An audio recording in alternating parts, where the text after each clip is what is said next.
QSO Today, Episode 520, Steve Johnston WD8DAS.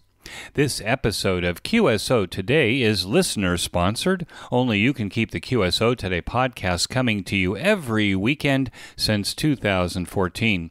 Please become a listener sponsor monthly or annually by clicking on the sponsor banner on the show notes page or at the top of the QSOtoday.com web page. I want to thank monthly listener sponsors for their $10 sponsorships. They are listed on the donations page in real time. The following people made donations this week. Tracy Linocker, WM6T, $100. Tracy was my guest in episode 35 of the QSO Today podcast back in 2015. His call sign then was WA6ERA. I want to thank Rick Tavin, N6XI, for his $35 donation. Rick was my guest on episode 205 in July of 2018.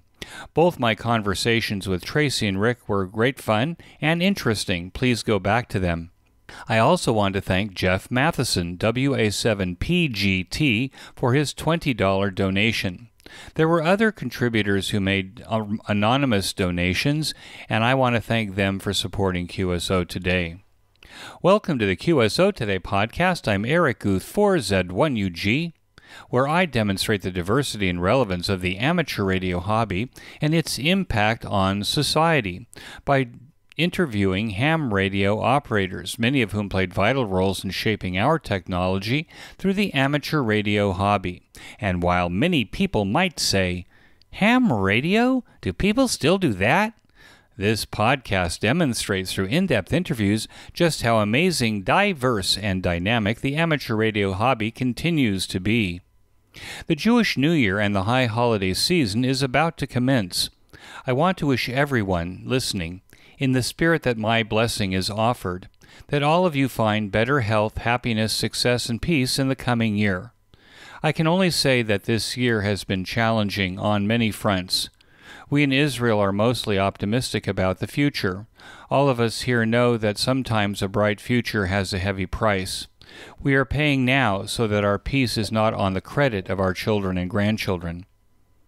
The way the holidays fall on weekdays beginning this week may interrupt our regular QSO Today programming. I will do my best to bring new episodes to you over the next month. Steve Johnston, WD8DAS, was my guest in episode 14, 10 years ago this October. I urge you to go back to that episode first to get Steve's ham radio story. A lot can happen in 10 years, especially in this age of ham radio and the internet. So in this episode, we catch up with Steve to find out what contributions he has made and is making since the last time we spoke. WD8DAS, this is Eric, 4Z1UG. Are you there, Steve? 4Z1UG, WD8DAS here. Hi, Eric. How's it going? It's all relative, Steve. In this circle that I'm in, it's okay, but the circle's very small at the moment. There's challenges. There are challenges. Every life has some challenges. Steve, thanks for joining me on the QSO Today podcast. 10 years ago is a long time since our last QSO Today interview, and I'd like to catch up. We're two friends having coffee together, and I'm saying, Steve, let's kick this off with a larger question. What would you say is your single biggest accomplishment that you've made in the last 10 years? I think the most notable thing, the thing I'm proudest of, is the operation of the business AF4K crystals, because it provides me an opportunity to, in a sense, give back. Over the years, I was able to take advantage of other people's running, such as Brian Carling, AF4K, and take advantage of his operation of the business so that I could have the crystals I needed for the vintage gear that I wanted to work on. So in a sense, I felt it was my turn. It's something I've always been interested in, and it seemed like it might be a good retirement business. So I'm always on the lookout for that. For the newly initiated ham radio operators who may be listening, and many of us old-timers who've been around for a long time, talk a little bit about the history of AF4K crystals and a little bit about Brian Carling. And How did that business evolve? What were the products primarily? Who were his customers? And then how did you come to take it over? Yeah, I think Brian was actually a guest on your podcast in 2020, if I remember. And unfortunately, he went on to pass away later that year. By some weird happen chance, I was in an email conversation with him just as he became ill, and his emails became erratic, and eventually one came through that didn't make any sense at all. And so I thought about it for a day. I thought maybe he was just playing or something, but I wanted to buy a crystal from him for some project. And so I called his home. His wife answered and said, "Oh, we're taking him to the hospital." So right in that moment, I had that strange opportunity to have that connection. And I stayed in touch with the family. He died very quickly. He had a brain tumor and he went very quickly. But I just stayed in touch. I'm not the guy who swoops in on the widow. I've been strenuously avoiding that scenario through my years of buying vintage gear. So I just stayed in touch, and I was able to, when she was ready, I was ready, and we could put together a deal. And the emphasis really was on just continuing the service to other ham. That was her main thrust, as well as my primary reason to do it. It needed to earn its keep, of course. But the problem is that quartz crystals are no longer available in single unit quantities really anywhere else. There was International Crystal, I think now gone, right? Oh, yeah. Jam Crystals was the one that lasted for a long time. Bomar crystals, standard crystals. Everybody was making crystals, in the day. Yeah, it was much more of a thing back in when I became a ham in the 70s. A lot of equipment was oriented toward the novice operator, and for many years the novice operators were required to use crystal control on their transmitted signal. I was the keeper of the San Diego Novice Crystal Bank for a year when I lived in San Diego, where novices could call me, and then I would send them a single crystal on 40 meters. We had 80, 40, and 15, so it was one crystal, and they would do all of their operation. We would do all of our operation on one transmit frequency and then tune around on either side to see who was calling us back. So for people that are used to saying, I'm on this frequency, I'm only on this frequency, in the olden days. And I'm only listening for replies on that frequency. We had to kind of be a little bit more creative. Tell me a little bit about how does this operation work? I mean, you're in Hawaii, and you'll explain why you're in Hawaii a little bit later, but tell me, this is a business. There's a crystal manufacturing business in Jerusalem, and I see that it has employees, it has equipment, it has, all kinds of things. How deep did Brian go beyond making crystals in his garage? Neither of us have really gone much further than actually using already manufactured modern crystals to retrofit vintage holders. So, taking my own example, I contract with manufacturers in China to make me as small a quantity as I can get away with. And the smallest quantity I've been able to achieve so far, most want a minimum of 1,000 units, and that's unreasonable for this market. So I've been able to find a company that will do it at a quantity of 200 on each frequency. So I buy modern miniature crystals and I mount them inside vintage holders. And you're doing this work yourself? Yeah, it's a straightforward task, and it's pretty much the same thing Brian did. I had some of his crystals, and now that I'm saying it, I don't think I've ever opened any of those up to see his techniques. But I have my own, and they seem to be working out beautifully. I can retrofit the most common surplus crystal, military surplus, which was the FT243 holder. And I imagine those novice crystals that you were sharing and swapping around with club members probably were FT243s. That's by far the most. That's the Bakelite holders with the metal covers. Yep, some do have Bakelite covers as well, and there are some that are top loading and some that are front loading, and I have my preferences about the rebuilding, so which is a better choice. And this is something anyone can do. I did it myself quite a bit when I could find some useful frequencies miniature crystal, I would mount it in a vintage holder. I also mount them in the HC6U metal can holders, which are in demand quite a bit, especially less so for the purposes of transmitter use, but actually for as band replacement band crystals in Drake and Collins and Hammerlin. That's an important part of the business, is supporting those. It's pretty sad when you've got a nice piece of vintage gear, but it doesn't work on 20 meters because the heterodyning crystal no longer runs. So I stock those most useful frequencies ready to go at all time, and that aids those kind of restorations. So you're buying them on frequency, or are you buying, say, in the middle of the band or in the middle of the place, and then you're actually maybe shaving them or adding a little pencil lead to them? No, the modern crystals are microscopic in size, really. They're in a much smaller holder, the HC49 short stroke US or S, and they're very tiny. The whole crystal with its hermetically sealed holder is smaller than the original crystal blank in either an FT243 or an HC6 holder of vintage condition. So my goal is to, and Brian did the hard work over the years of discovering very slowly over the decade that he operated, as I understand it. He was learning what are the popular frequencies, what are the needed frequencies. And so while I did buy the inventory that already existed, part of the assets of that business was simply that knowledge of what is useful to people. And I've continued to maintain that stock and expanded it somewhat to some new areas. The starting page is af4k-crystals.com. Are you still able to buy the FT243 holders?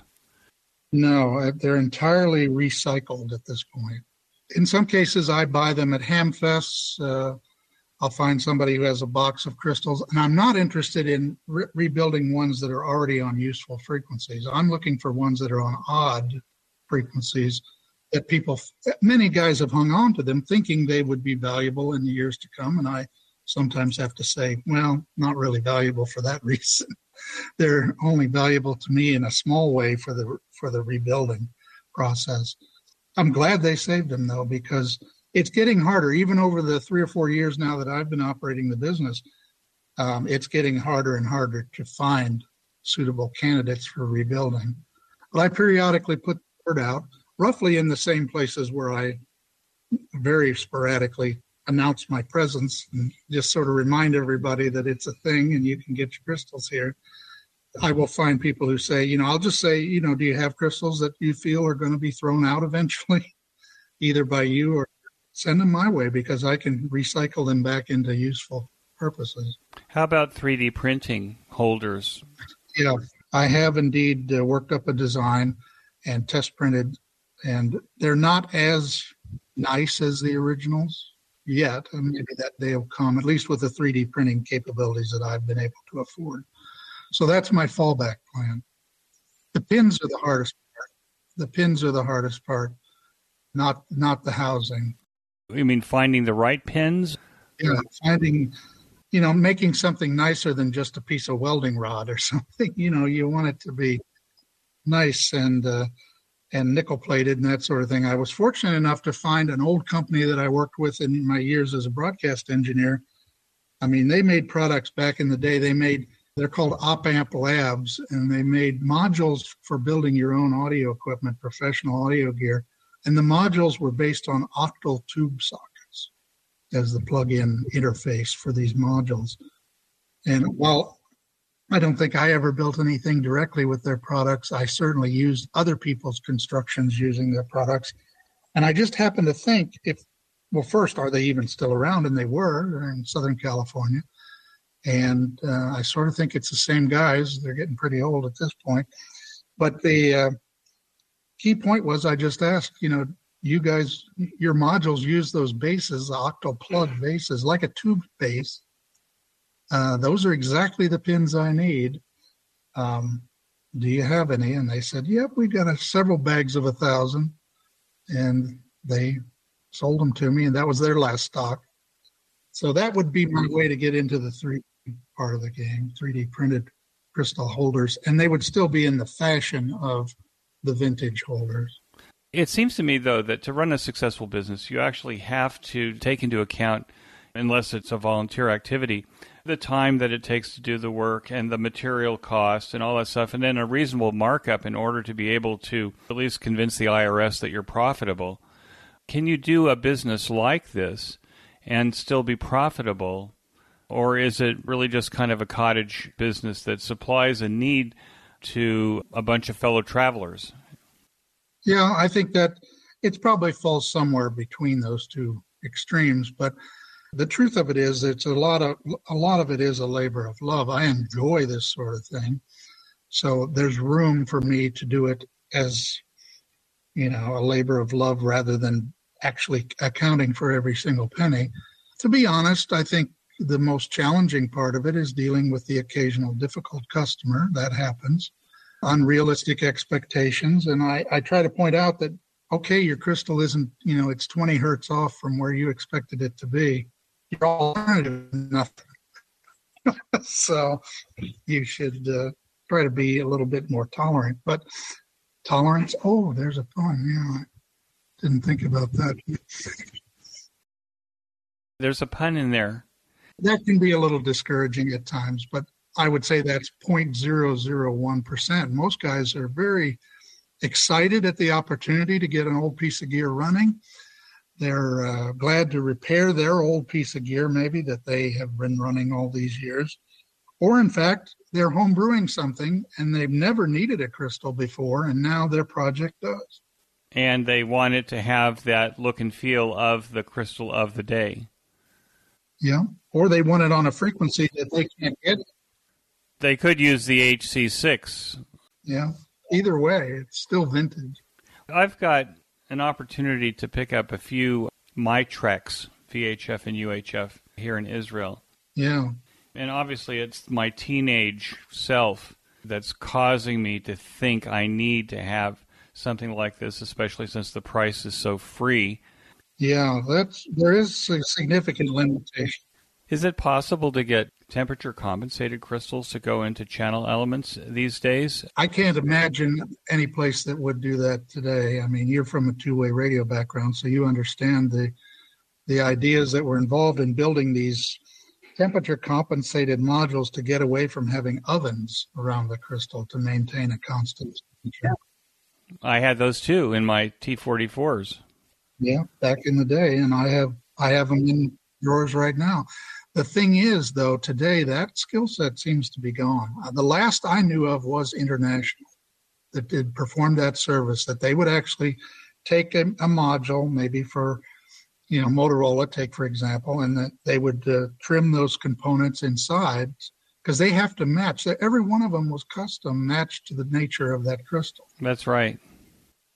And so that was how they got the oscillator to track the drift with temperature and sort of compensate in reverse for that change. I'm sure there's a limit to how far it could go. But the problem is it's just not a thing anymore. And there's too great a variety of possible frequencies for, what is in the United States, the 2-meter band is 800 possible channels that people might like to operate on. And that there'd be some concentrations naturally for simplex and so on. But then every model of radio used a different formula for the crystal.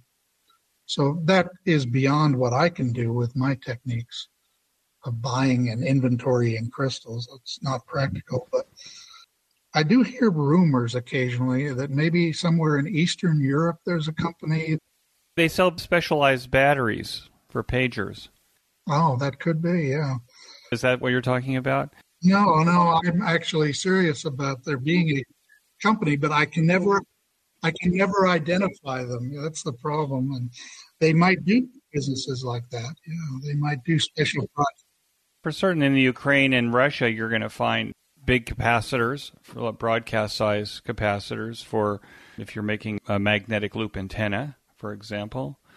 I'm thinking about writing a blog post about the pager incident over here last week. And having been in the paging business, Years ago, everything was crystal controlled. All those pagers were crystal controlled, but kind of like a Baofeng radio, probably even a radio pager now is a single chip device with a synthesizer, and you program the frequency that you want and the codes that you want. Yeah, I imagine there's a programming cradle or something that you set it down in and program it for the system. Yeah, exactly. And you kind of blow the program into the device, as it comes down the line.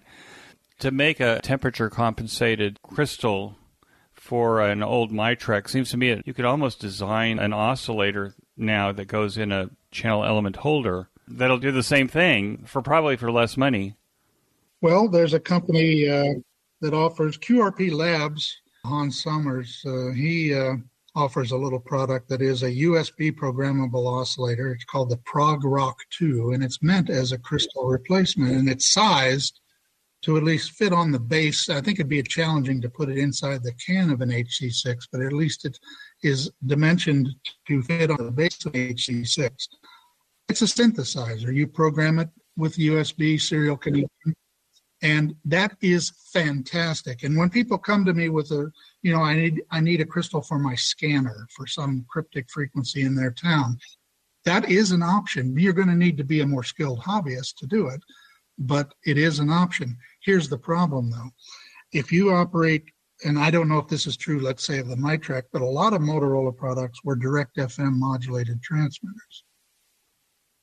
So this product is going to do its darndest to stay on the right frequency and ignore that applied modulation that was FMing the oscillator to create the final FM. Now, if your FM transceiver or just transmitter has phase modulation, a later stage that phase shifts the signal in response to the microphone audio, then the Prog Rock 2 or other crystal substitutes would probably work. There still are, so phase modulation is required, not direct FM. Another factor is these devices can be radio noisy. And so you're placing them immediately inside a device that probably has a receiver there. And it might happen that one of the interfering spurious signals, that they're not that strong, but you're putting it right there. You're coupling it directly. And the problem is that it might happen to fall right on your desired frequency for listening. Murphy's Law is pretty potent maxim. I remember the GLB synthesizer in the late 70s had a signature hum, a signature whine that came with it, and you could tell who was running GLBs on whatever radios, the Motrax or Micors or whatever it was at the time they were trying to use them on.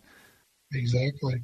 Some of those external synthesizers had a way to modulate their reference oscillator for FM purposes, so those had options. I don't believe any of the crystal substitutes that I've heard of so far do have that capability, because it's all fair. And now this mid-show break. The QSO Today project that now includes 500 episodes of the QSO Today podcast, the curation of hundreds of hours of QSO Today Virtual Ham Expo presentations for public consumption, is now supported completely by you, the listeners. I am using a business model called Value for Value, a concept developed by Adam Curry, K5ACC, where you contribute to QSO Today exactly what you think its value is to you. Value for Value. This mid-show break and the promotion of the Ham Radio Workbench podcast later in the show are the only commercials that interrupt the program. QSO Today has no commercial sponsors to influence the content, direction, and editorial content of the QSO Today project, which exists solely for the promotion of the amateur radio hobby. Those of you that have listened to over 500 podcast episodes know that I'm not only infatuated by the amateur radio hobby, but by the people who perpetuate it as well. The hours that I dedicate to QSO Today is a half-time job. Your support at any level pays for all of the technology that I use to create, produce, host, and deliver the QSO Today podcast and the project to the ham radio community. And while it is a labor of love, it costs money. I know from statistics and surveys that only 6% of you actually contribute to QSO Today in some form. Please make a generous donation using the slider to set the amount of your donation. Make that donation monthly to ensure that QSO Today is here for the next 500 episodes. As a value-for-value donation, it should be in the amount that you value each episode of QSO Today, or your access to our amazing catalog of ham radio educational videos found on YouTube, Vimeo, and using our own player link in the show notes page. Become a listener sponsor monthly or annually. Use my Amazon link in the right column of the QSO Today website before shopping on Amazon. Promote QSO Today to your friends and family by forwarding our email and social media posts. Subscribe to our mailing lists. Subscribe to the YouTube channel. Tell your friends. All of these actions are value for value. Keep the QSO Today project alive by taking action now. We return to our QSO Today. Steve, we start at 9 o'clock in the morning, my time in Israel. If you were still in Wisconsin, then that would be a terrible time for you to be talking to me about ham radio. But it seems to me that you're now in Hawaii. Why don't you tell us why you're now in Hawaii and how you got there? Yeah, just last year I heard of a job opportunity. I still had a day job. The crystal business isn't that great, so I still have a day job all the time. And I think when we talked last time, I was director of engineering for Wisconsin Public Radio, a regional broadcast group. And I went on from there to work for a time with a security electronics company. I wanted to break out of broadcasting for a while and get some other experiences. And that was very, very helpful to broaden my knowledge of electronics. And then I went to work for iHeart Broadcasting, which is the largest commercial group in the United States, I guess in the world. But I was sort of an internal consultant for them for a couple of years. But finally, as I say, last year I heard of an opportunity. They were looking for the engineer in charge position at WWVH, the time and frequency standard station on the island of Kauai in Hawaii. And so I went and I looked into it and I applied, and then probably about 8 months later I was hired. Federal service, it's a lengthy hiring process. I wondered if it would ever happen, really. I saw a presentation that you made about WWVH online, and you had mentioned that joining the federal bureaucracy was a bigger task than you had anticipated when you applied for the job. What did the competition look like for a job like this? I mean, it seems to me that this is a dream job for an engineer. Well, they didn't really have applicants who were well suited. A friend of mine gave me the heads up about it. I wasn't really looking for a job at that moment and didn't know it was even a thing, but he had considered it and then declined. And he was an academic and an engineer and a radio enthusiast, a ham. But he just couldn't at this time in his life, I guess, justify the big move. Neither can I, to be honest, but I wanted it so bad that now I'm maintaining 2 residences in Wisconsin and here on Hawaii. The interest for me really is that I use the WWV and WWVH services my entire life, it feels like. And it was fascinating to me to be part of that. It was fascinating to get the inside look, if nothing else. Of course, I had to take the job sight unseen, so I never did get to see anything in either location. But I do now every day. The other attraction, I think, for me was just this idea, again, of service to other radio enthusiasts. I've been on the receiving end all these years, literally and figuratively, and I want it to continue. I want that to still be a thing. I mean, some countries like Japan ended their HF time and frequency service a few years back. JJY was their station. And they still have low frequency for clock synchronization purposes. China has a big operation.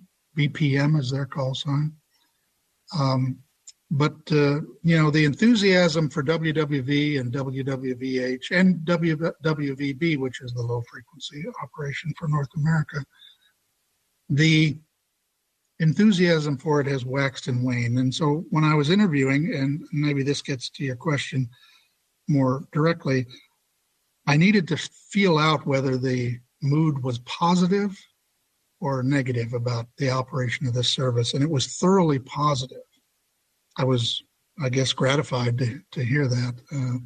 I don't know, maybe 10 years ago, maybe 15 years ago, there was actually an effort by the stations themselves to gather survey information about users of the service to try to fight off a congressional budget striking out of their budget for the stations.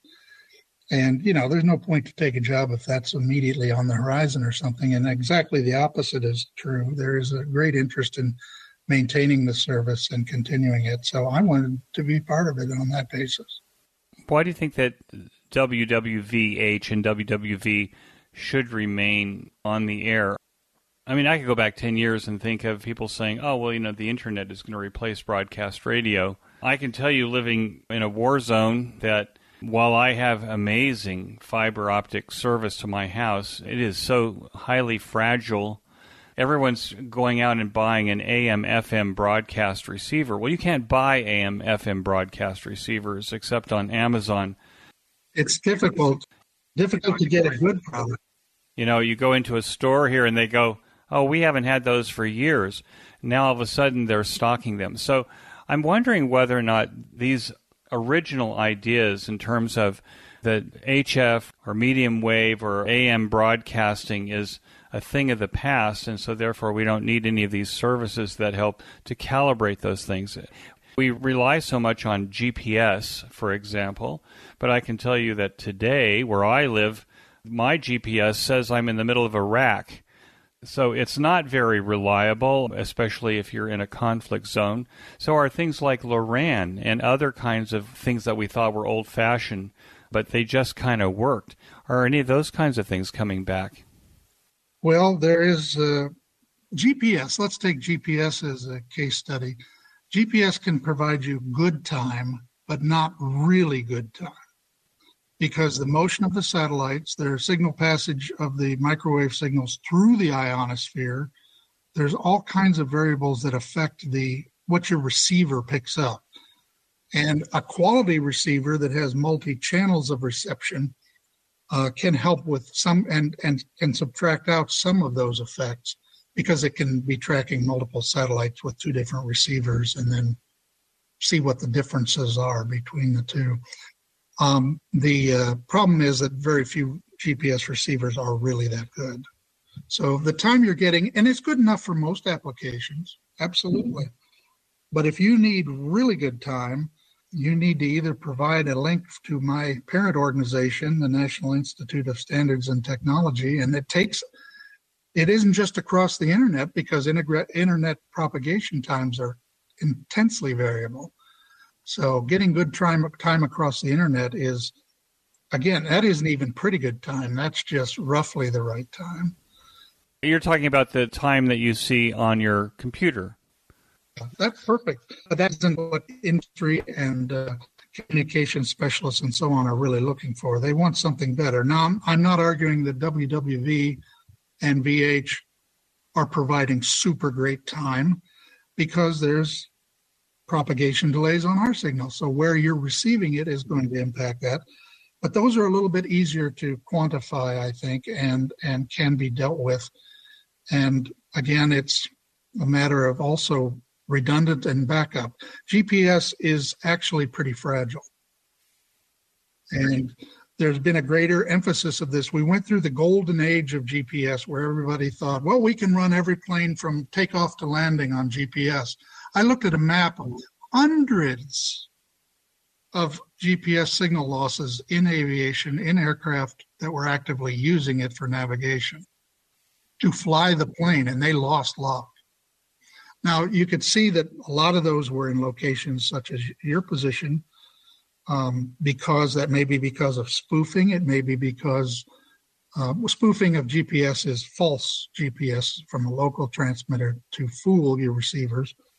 And that can be done either as a mischievous thing, it can, or an attack of sorts to cause a plane to be off course or something. It can also be as a defensive measure against attack from someone else. They can't use GPS if you're spoofing it for targeting.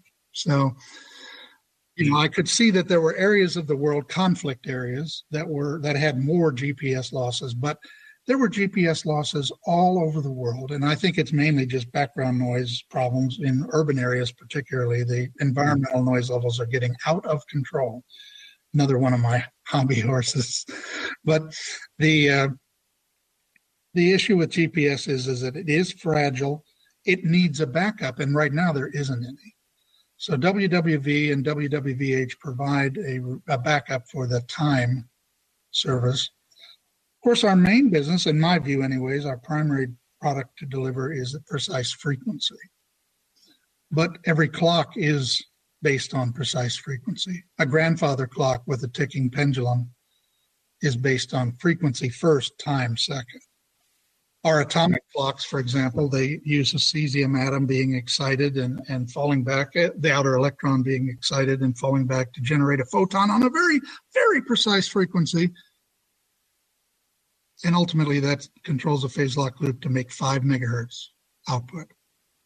The time part of it is just counting that 5 megahertz, 5 million counts to generate a tick representing a second. So the clock, even in the atomic clock, the most expensive, crazy thing you could imagine for this purpose, it starts as a frequency generator, not as a timing device. It's sort of a side effect of it. But again, that's true of any clock. This optimism on behalf of the government for WWV and WWVH is based on then this experience with GPS. The golden age is past, and we have to rely upon the tried and true and tested 100-year-old technology.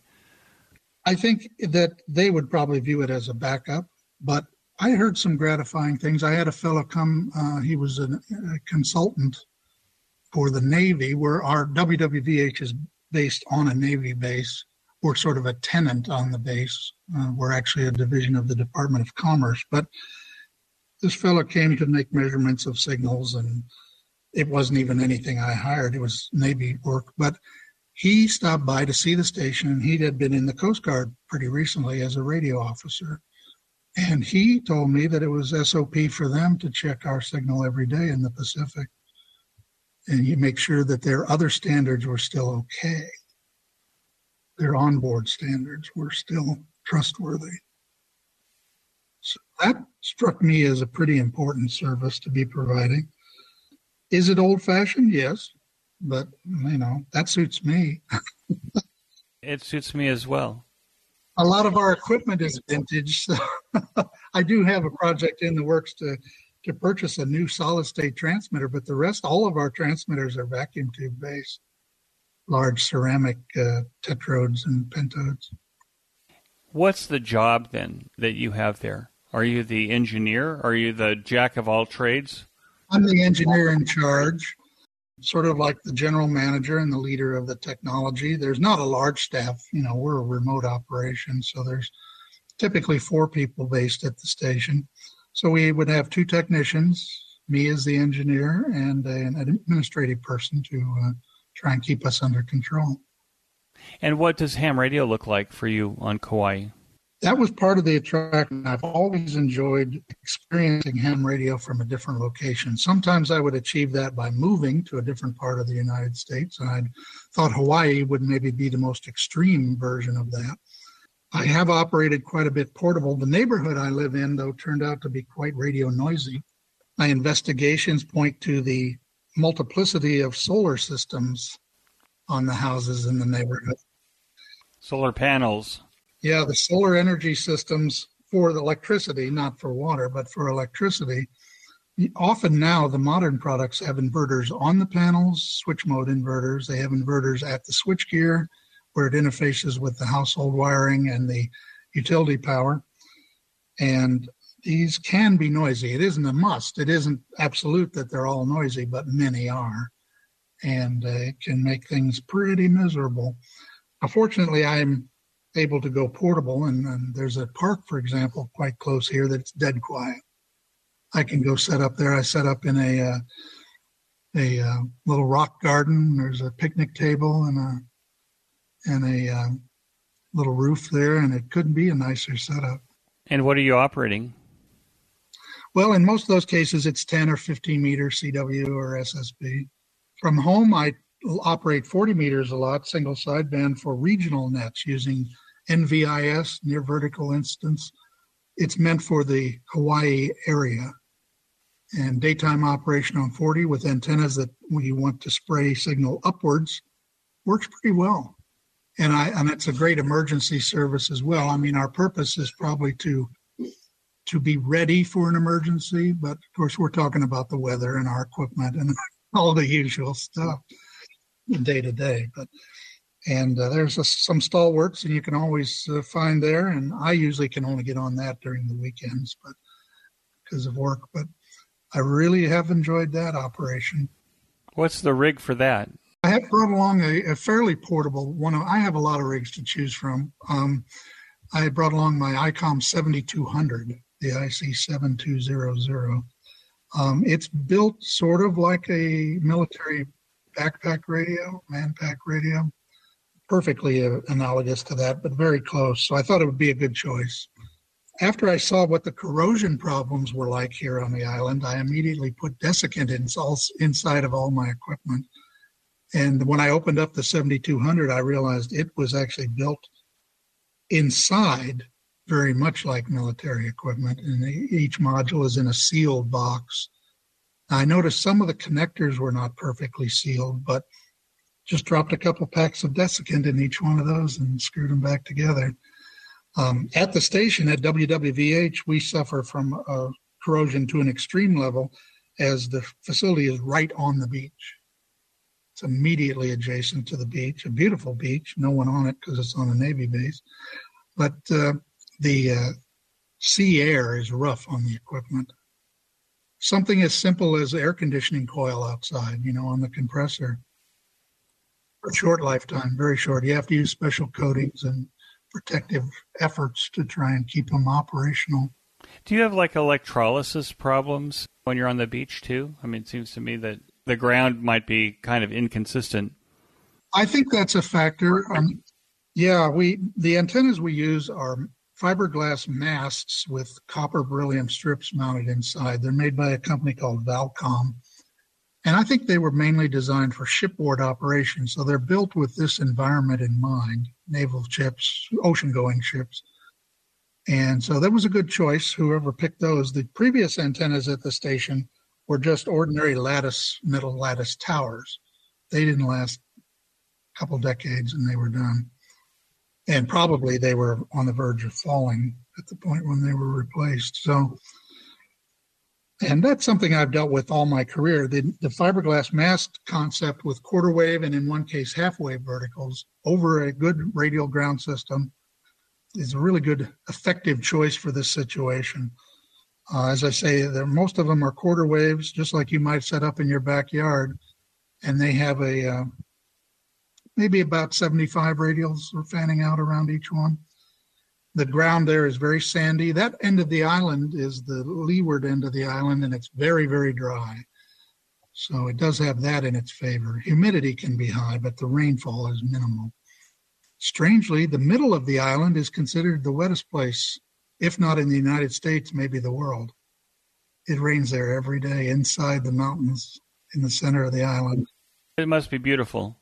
The North Shore is also very wet. That's the wind side. Yes, it's called the Garden Island. It's considered a sort of I guess I don't know the right terminology, one of the most beautiful places on Earth. I was operating portable in the Waimea Canyon, which is just astonishing place to visit. And I just went to a campground and set up and operated into the evening on HF. It was tremendous. I was using a loop antenna. I had really good experience with a loop, and I didn't realize it was really a known thing, but it was roughly roughly a quarter wavelength in circumference of the coaxial cable, but I'm just using the outer part of the cable for the loop. And I have had for some time an MFJ loop tuner, so that was perfect for that. And it really worked well. The guys on that one of those 40-meter sideband nets in the Hawaiian Islands said I sounded a lot better from there running 20-some watts than I did from home. So. And what's the rig that you use when you go to a park? Well, in that case, I used a mobile rig that's mounted in my car, which is an Olinko DX70.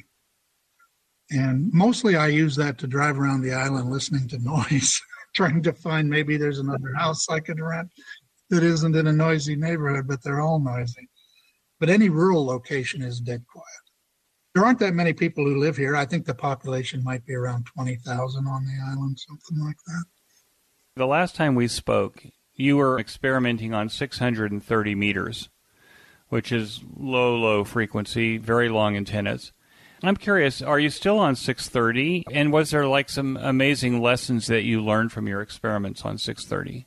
Yeah, I ran for a while before it was a ham band. I got an experimental license and operated, and with others who were doing the same. And then that was granted as a license, ham license band. The fun I had there was mostly on CW. A lot of guys run digital modes. It's a natural. And I ran a beacon, a whisper beacon, which was very handy. Being centrally located in roughly the middle of North America, it was very handy for people to be able to check propagation by just going to the website where the whisper spots are posted. I did just turned off that beacon when I came to Hawaii, but all the equipment, everything is still in place in Wisconsin, so I imagine I'll be back at it at some point.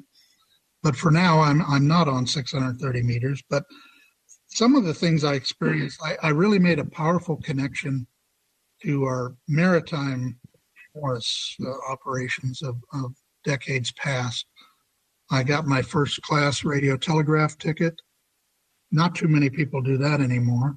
In fact, the test I took had questions on it for equipment from the 1920s. There was discussions of spark and arc and questions on Edison batteries, which were the reserve batteries for your secondary equipment, your backup equipment. And one of the other problems with that test was that one page of it had the questions were offset from the multiple choice answers. So it was a little bit of I'm thinking, well, how can I guess what they meant? Like, for example, let's say there would be a question that said, a resistor with the color code brown, black, orange has what value? And then the answers are things like 22 miles, 35 feet, And the next question is something about length.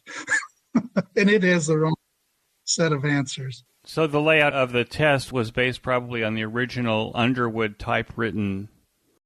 Yes.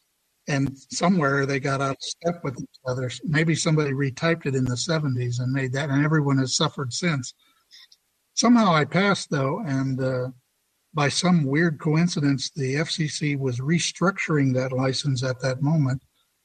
And apologies if I told this story before, but it's so interesting to me. 20 years earlier, they had restructured the radio telephone license to change from a first, second, third class structure to just a general radio telephone. And now 20 or 25 years later, they decided they should do that with the radio telegraph ticket. Well, that happened to coincide, the implementation of that happened to coincide with me taking my test, which I gathered I was like the first person to do it in several years. So there was no one who knew how to give me the test. And luckily, I didn't need the Morris test because I had the 20 word per minute extra, which grandfathered you in. If I didn't have that, I'm not sure what would have happened. I had to have a local librarian proctor the exam for me because there were no COLEMs, no companies offering the service to give the test. Point of this, probably too long a story, is simply that I got license number 1 in the new structure of license. So they're really expecting a lot of people to get this ticket because it has a T, and I think there's 8 zeros and a 1. And since then, some hundreds have. It's cranking up their stuff. And now this mid-show break. Every 2 weeks, I listen to the Ham Radio Workbench podcast with George, KJ6VU, Vince, VE6LK, Mark, N6MTS, Thomas, K4SWL, Michael, VA3MW, and Rod, VA3ON, and their guest on often topical and important projects in amateur radio.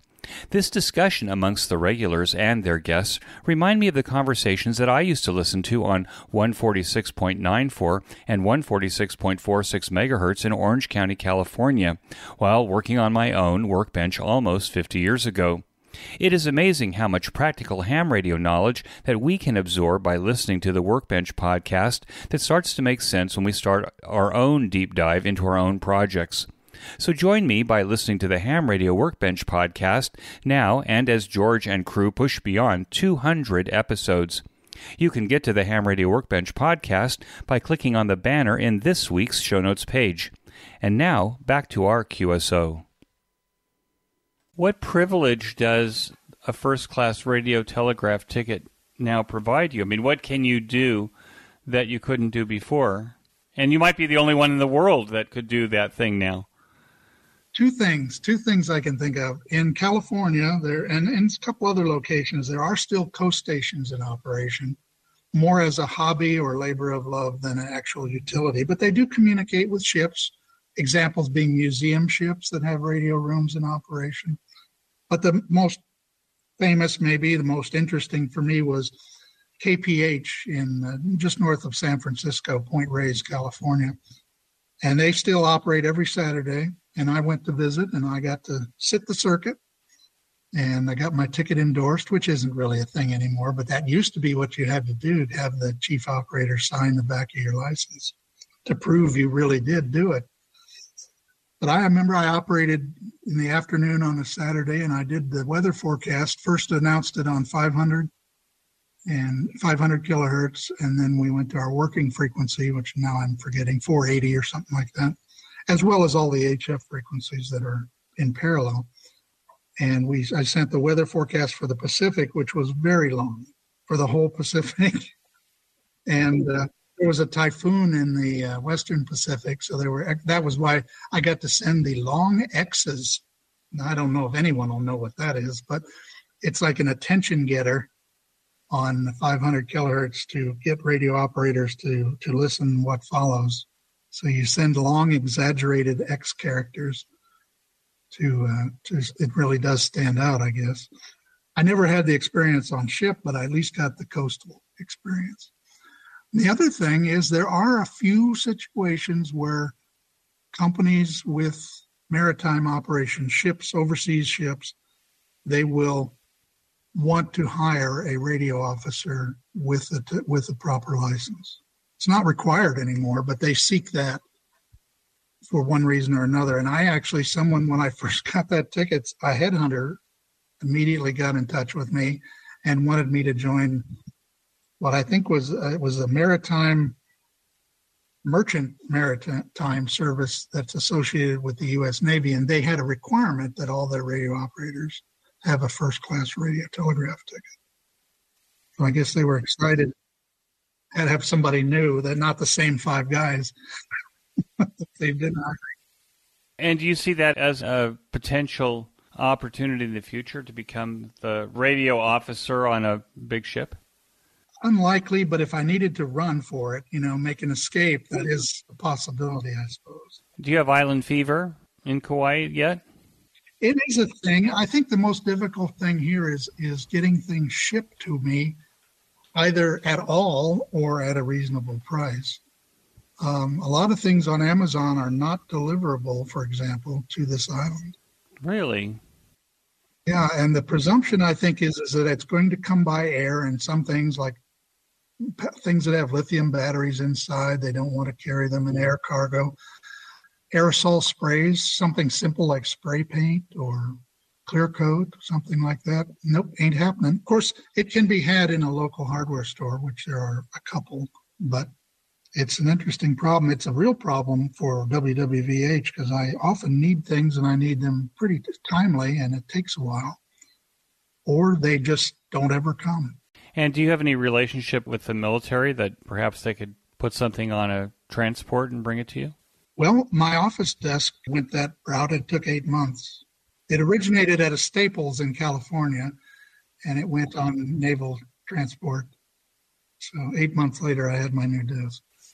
I actually knew somebody from California that decided to do a stint a number of years on the Big Island. It was kind of like the dream was to live in Hawaii on the Big Island. And after killing thousands of lizards that crawled into his house, we have them here, but they don't crawl into the house. And we don't have thousands of them either. But apparently the environment was right to have lots of lizards.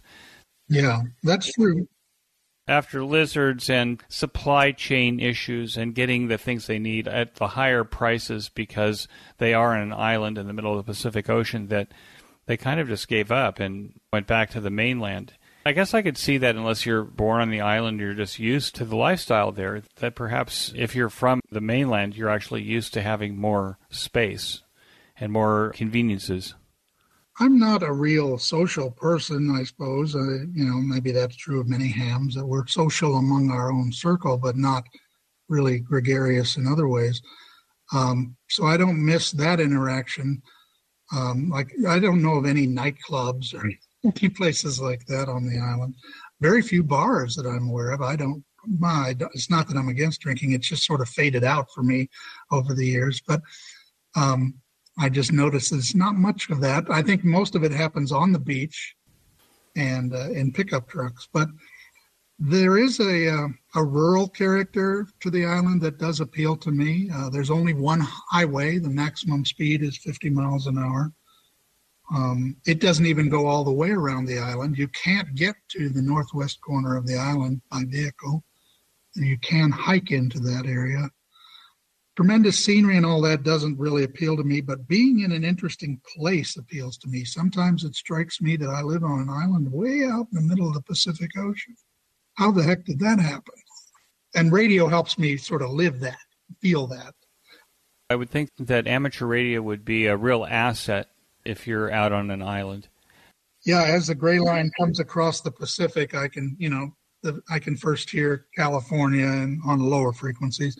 Then I'm hearing VKs and ZLs down to the south. Then I'm hearing people in Japan and Korea. Oh, the Philippines has a lot of activity. I didn't expect that. I didn't really understand. They have a lot of ham operation. So when Gray Line gets to them, suddenly, I hear all of them talking. How often do you get back to Wisconsin? I haven't so far. It's not a commute. You're actually stationed. No, I'm here. My wife has come to visit me. She's still in Wisconsin. Her job carries on as before. That's not easy. That separation isn't easy, but also we've been together a long, long time, so we probably already heard most of those old stories. We need some new ones to talk about. Do you have fiber optic service or at least VDSL or something like that? That's how you're talking to me now? I have fiber optic to the house. It arrived just as I was moving in, the service to this neighborhood from Hawaii Telecom. Charter Spectrum offers their cable TV internet in this neighborhood as well, but that is not true of many places on the island.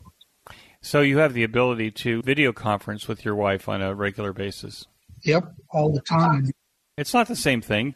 No, but you can at least stay in touch and be helpful to one another. Something I guess I was taking for granted was that the house there would continue to need maintenance and repairs and appliances and stuff, and I just did that as a matter of course, and with me gone, She's had to budget now a repairman. That's right. I try my best to help remotely, but there is a limit to that. Are you operating anything in Wisconsin remotely from there? I mean, do you have a remote station? No, I haven't gotten into that.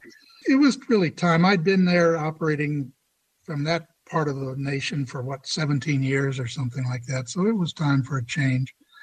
I still have my two big broadcast transmitters converted for 75 and 160 for full power AM operation. They're sitting idle. They're unplugged, but they're not going anywhere. Well, we'll have to figure out how to create an all-star interface for you to use with those broadcast transmitters. For many years, for probably since the early 2000s, I've maintained an Echo link wherever I am, back to old friends in Ohio that I grew up with. The hams, the teenage hams that we've stayed in touch all these years, and I've maintained this Echo link node. So either I can go mobile in the best of circumstances, or at least portable in the neighborhood in various places I've lived, that I can stay in touch with them. And it's as though we are still in the same town. They have a UHF repeater system there, but over the years it's changed, VHF or UHF. But that's fun, and we might hear the radio go off, as people tell me it goes off. They were talking, and that's my old friends. I forgot to turn it down and left.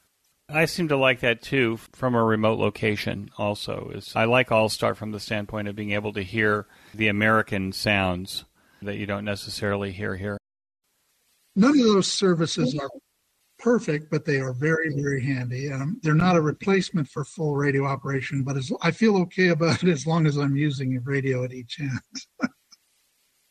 Where do you see the hobby going from your perspective in the next 20 years? Well, the Echo Link just disconnected for some reason. I may be taking up too much bandwidth with our conversation. The hobby is vigorous.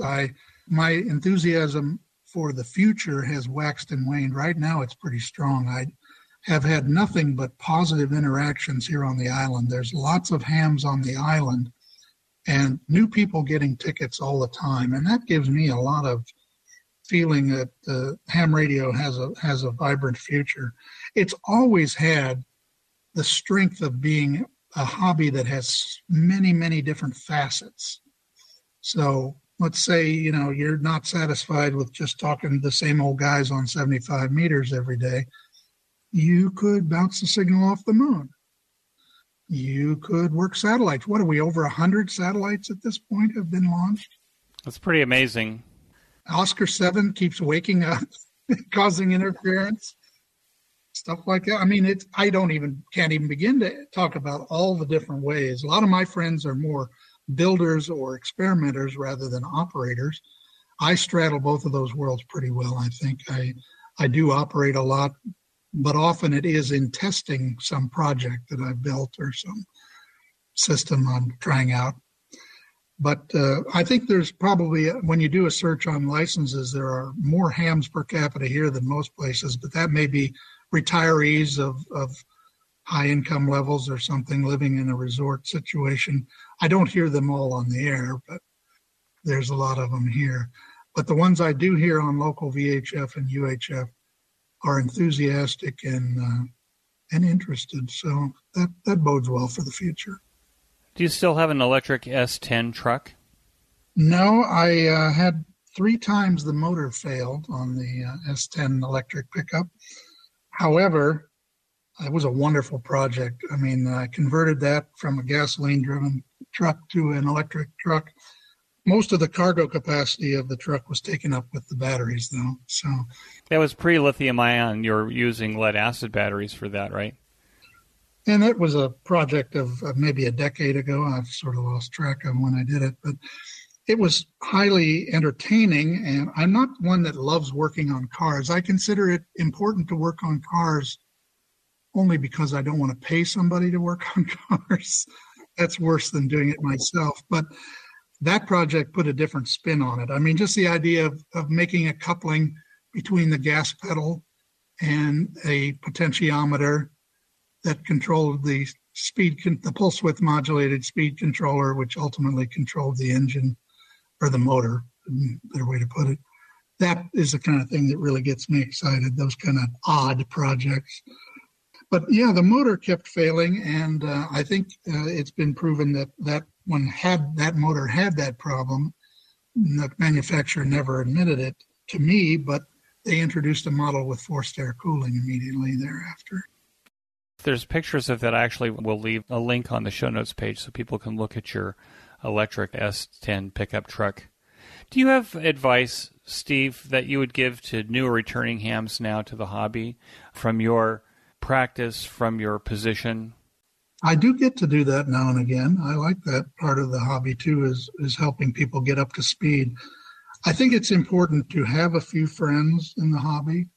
It really makes it go easier. You can figure out problems together. You can build antennas. Sometimes that's a two-person or more job to put together a good antenna system. And finally, it's that camaraderie. So if you're not able to work somebody on the air, you can still interact with somebody. But I advise people to not concentrate entirely on operating. I think being able to build your own cables, for example, putting connectors on cables, learning to solder, that is a fundamental ability that will serve you well the rest of your life. And it's overlooked a lot by some of the young people. And so I do my best to try and fight that. Say, oh, but you can crimp everything. Yeah, but there's reasons to solder. So I've done a lot of how to solder classes, actually. Even knowing how to handle some basic electronic tools. Yes, a multimeter. I see with the younger people that they don't know how to hold a screwdriver. And that may be because they don't have parents that have ever held a screwdriver. So I think, we're at this place where learning some of the basics is actually a good thing. I was thinking as you're talking about your answer and having a few friends in the hobby, as you know, when you get older, it's a little bit more either difficult or dangerous or even strenuous to do some of these antenna projects yourself. I could climb a 200-foot tower as a youngster and not think about it. I don't even get on my roof anymore. But you could build a relationship with one of these youngsters. I could do that, yeah. But it would be a fair exchange because you would be passing on your insights that you've built up over the years. I correspond with a lot of people, actually, because I've got a fairly significant web presence. And so people just send me emails out of the blue with questions, or they want to build some project of mine that I've almost forgotten about. So I've got the documentation, and then I get interested and start thinking, well, I could build that again, And so there's ways to do it, even not in person. The internet is a great facilitator of those connections.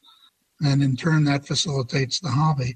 I think I'm not as maybe as bullish on clubs as some are. I think sometimes clubs become a distraction of their own, the politicking, the social events, and so on. Not any problem with that, but it's just not quite necessarily what everybody wants. But don't let that throw you off. Some amateur radio clubs, I think because of the competition, maybe they don't think there's competition yet, but they could dispense with the business portion of the meeting, I think, and leave that to the small group of people that really care about the minutes of the previous meeting.